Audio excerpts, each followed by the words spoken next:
To set this up, turn on your infrared camera. Go into the main menu. Select Fluke Connect.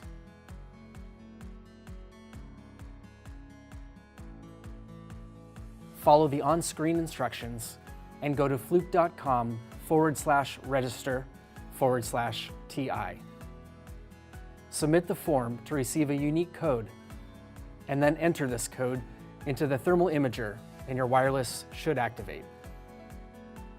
Now that your camera wireless is activated, download the Fluke Connect app from the App Store. From your settings, connect to Fluke-Camera as your wireless network.